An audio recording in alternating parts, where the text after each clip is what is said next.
What's good, people? Welcome to this episode of Stack Sats or Die Trying.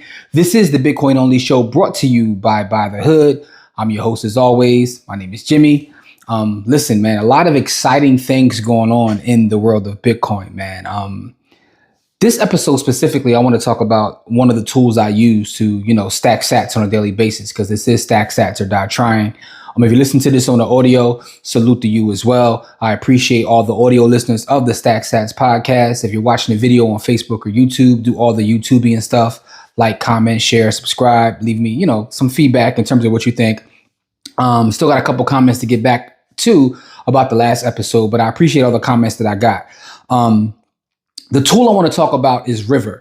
And there will be a link for signing up for YZER in the description if you're interested. I'm all about those affiliate links, man. Like, I don't care if I got $10 billion. I'm going to need y'all to use these affiliate links. That's just what it is, man. But with that being said, Bitcoin is going crazy right now. As I record this, we crossed 70,000. We're approaching new all-time highs. I told y'all that it was going to be on towards the end of the year. Like, no question. There's no question about that. It's going to be on. I said it's going to be on, but it is what it is, man. The crazy part is every time we go on a run like this, and I've said this in pretty much every episode, I get more people contacting me, asking me, is it a great time to buy? Never when it's low, but always when it's high. And then the other question I always get, which is interesting, is, are you taking any sort of profits to just sit on the sideline and wait? Because, markets, they have ebbs and flows. They go up and down. Am I going to sell anything to take profits? I'm holding.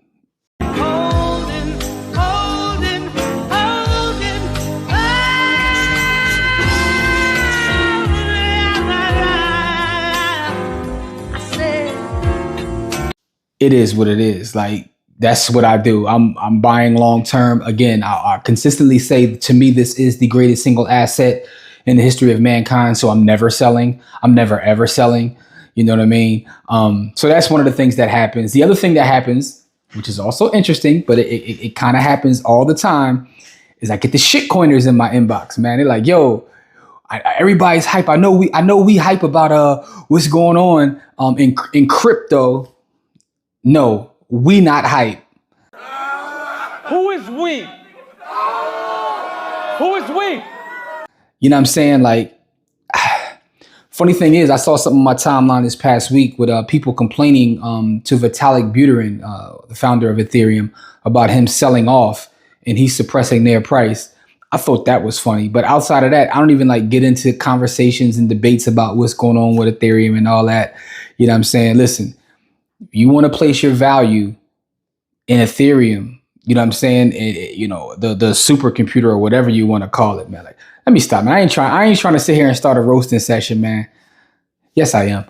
Now, out of nowhere, I done got the urge for a little roasting session.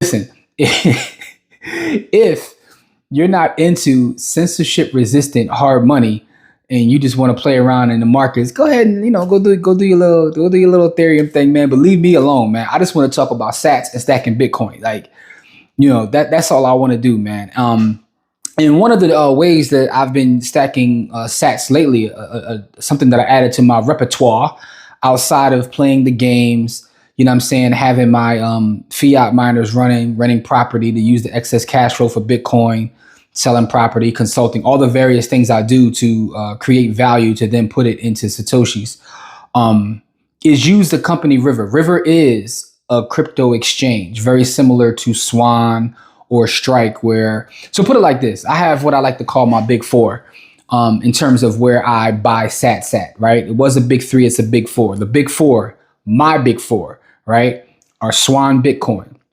I got a DCA set up there. I have two DCAs set up there, two different accounts with two DCAs, set it and forget it. Strike, I have a daily DCA set up at Strike. And by the way, links for all these things will be in the description as well as the show notes.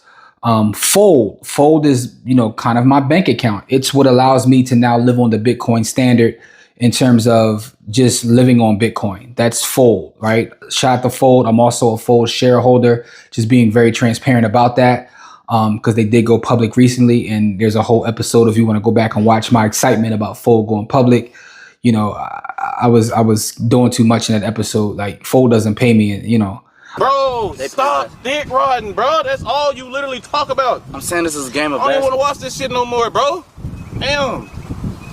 Although I do have right now, I'm sitting at 99 people that I referred to Fold, man. So I need one more person to join Fold, man, just so I can hit 100. That's all I want to do is hit 100. After that, I'm happy. You know what I'm saying? So make sure you click the link down below, sign up for Fold, just so I can hit 100, man. I just want to hit 100. That's all. But I do think Fold is Fold right now. Fold and River might be the two best Bitcoin companies in my opinion, because River, what I like about River is this, and River is that fourth out of the big four. River allows you to also set up DCA, right? Dollar cost averaging. River allows you, similar to Swan. Swan does this, where you can actually set it up to automatically have your sats when they reach a certain level go into your own cold storage, and you can automate the process. To me, automating the process is a complete game changer. But what I think that River has that Swan doesn't have is River also embraces the Lightning Network. And to me, that takes it to a whole other level. And also now River has a new product, which is what I want to talk about in this episode.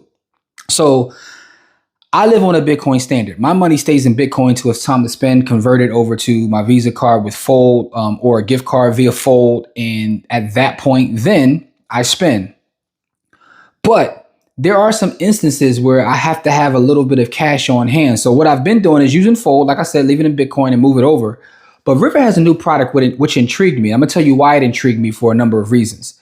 They have a traditional bank account, FDIC insured savings account, and it pays 3.8%. Now, I know you're like, well, I can go to Ally or one of the higher yield savings. Apple's paying a little bit above 4. I can get a little bit higher than that. But what's interesting about this River product is it's paying it out in sats. Is a high yield cash account that pays out interest in Bitcoin. And what this allows you to do is save your cash in an FDIC insured cash account with a bank powering it behind the scenes. And your interest is paid out in Bitcoin. And so if you look at how that would have performed over the last 4 years, your effective interest rate would have been in the teens. Because you're accruing a hard asset, you're accruing a scarce resource, but you're keeping your principal. Your cash savings is safe and unchanged. If you have $100,000 in the cash account, $100,000 will be there day after day, FDIC insured, but you're accruing your interest in Bitcoin. So imagine putting $1,000, $10,000, and you're getting interest on that, but your interest isn't coming in the form of fiat dollars. It's coming in the form of Satoshis. Now, why is that powerful in my opinion? That's powerful because those Satoshis, it's kind of protecting your savings in a different way. If you're paying me in a currency that's still being diluted, then you're just paying me money that's going to go down in terms of what it can buy, the purchasing power of the interest on your money. But if you're paying it to me in the hard money, the hardest money ever known to man, then I have the potential for it to be a lot higher than 3.8%. If you look at the CAGR of BTC, the compound annual growth rate of BTC, we're above 30%. So you're paying me on the money, which is FDIC insured, up to 250,000 in the form of Satoshis, which can then increase in value, or like the way I like to say it is maintain your purchasing power. So that to me is powerful. Now, I know people say, man, Jimmy is so far gone into Bitcoin that he kind of abandoned some of the principles you learn in personal finance. And if somebody told you that, they're a damn lie. Somebody told a lie one day. And I'm going to tell you why. I still believe that you need, or I used to say 3 to 6 months worth of income saved, right? A shout out to my brother Kamari, because he's the one that, the first person I've seen years ago say this, and I'm on his side at this point. He said it's more like 6 to 12 months, not 3 to 6 months. People should have 6 to 12 months saved.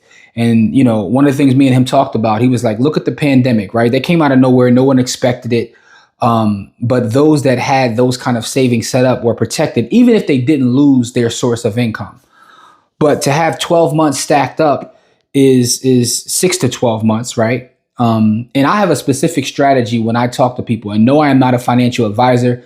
Nothing I say on this show could be misconstrued as financial advice, because I am not your fiduciary, right? But with that being said, I do have a history of working in personal finance.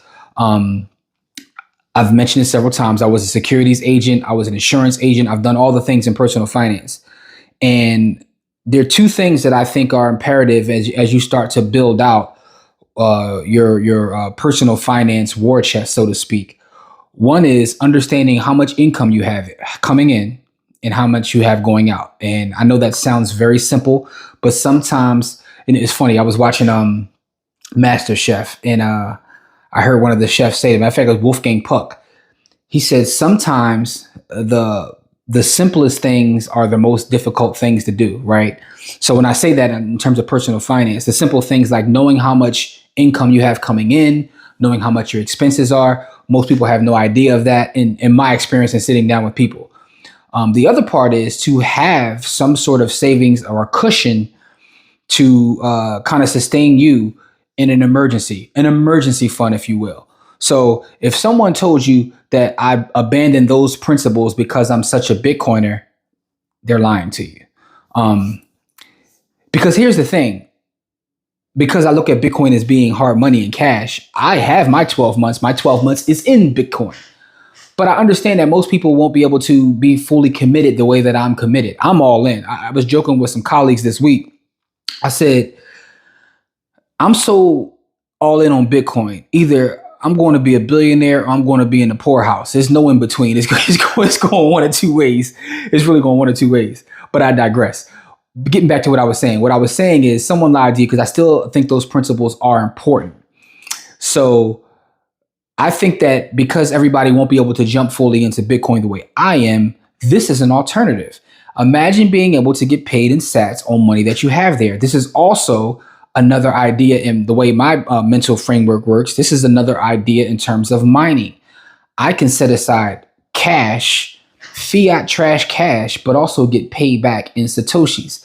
And I start thinking about it. I went to my Galaxy Tab S9, because, I don't use the iPad. But this is being recorded by S24 Ultra, by the way. That's why it's so crispy. I do got the iPhone, but, I'm just letting y'all know I'm still a Samsung Knight at the end of the day, but I digress again. The point I'm making is that I started like calculating, all right, so if I'm getting 3.8% back and, just on money that's sitting there, what can potentially happen when you realize that Bitcoin has no limit in terms of the value that it can go to is the money, the cash back you're going to start to get will actually be more than what you put in to get the cash back, but you'll still have the cash. So if you have a slush fund or an emergency fund or this cash you have sitting on the side, this is a great alternative. And it's a way for you to mine Bitcoin, all right, without ever having to buy Bitcoin. You can just use this as a savings account and build up Bitcoin. Now, I will tell you is if you do sign up for River to use this, also set up a little DCA, buy $10, $20, $50 a month, something small, and watch what happens as your cash creates Bitcoin and interest, and then your DCA starts to work. And then you take the next plunge into getting into cold storage and you set it up automated where now it'll send it to your cold storage every million sats you get. You have a well-oiled machine. Combine that with the Fold card, you're off to the races, right? Now, there's reasons why I use the big four, and I do believe in the big four. I want to support all of those Bitcoin only companies, and I use them for different reasons because I have different wallets that I'm trying to, build the war chest up for. So I use the various accounts for different types of wallets. But River, I'm blown away by their UI. It's beautiful. And just what they're doing as a company, right? Again, there's no shots at any other companies because I do have my big four. I do believe in Swan. I use Swan, weekly. You know what I'm saying? I use Strike daily. I use Fold daily. I pay every single one of my bills through Fold. And to me, Fold is, Fold is that company, man. And I'm so into Fold. I bought several hundred shares of the stock of Fold. You know what I'm saying? So I'm a full shareholder. I believe in what they're building. I believe in what they're doing. So, check them out too. Link in the description. But I just want to talk about River real fast because this is a different strategy for people to use. If you're not all the way in, but you want to be able to create a little bit of Satoshis, take this approach, right? No harm, no foul. If you don't like it, then you don't like it, man. You know what I mean? It is what it is, man. So, and remember, keep holding, man. I understand that we're on fire right now. And, who knows, by the time this episode airs, we might be at 75K, like on our way to 100K, man. And I know back in the day, you know what I'm saying, back in the crypto, everything moves so fast. I was about to say back in the old days, like this is like 2016 is the old days. But I guess technically 8 years away from that. Back then, and I've told the story several times, when crypto was running, I had to take some profits off the table, man. I had to take a couple dollars off. I ain't there no more, man. You know what I mean? What main man say on the wire, man? The thing about the old days is they the old days. Yeah, now, well, the thing about the old days, they the old days. You dig? With that being said, man, I appreciate all the support for Stack Sats or Die Trying as I, have new things that I come across or things that I'm using in my journey as a Bitcoiner. I will make sure to share them on this platform. You know what I mean? Like, this platform is for the culture, right? There's a lot of people that talk about Bitcoin. You can go up and down YouTube, Instagram, but there are a lot of people that, talk the way I talk. This is my perspective, my unique perspective. And that perspective is one of, you got to stack sats or you got to die trying, man. It is what it is, man. I appreciate it. On Friday, we're going to do our live. We give away anywhere between 35,000 and 40,000 Satoshis every Friday evening. Just pull up, kick it with us. We be talking about TV, movies, the world of personal finance, and then we, Bitcoin, and we do a giveaway every Friday, man. We have fun on that show, man. So do all the YouTubing and stuff. Show your boy some love. Sign up for Fold. Sign up for River. Not investment advice. I love y'all. And as always, stack sats or die trying.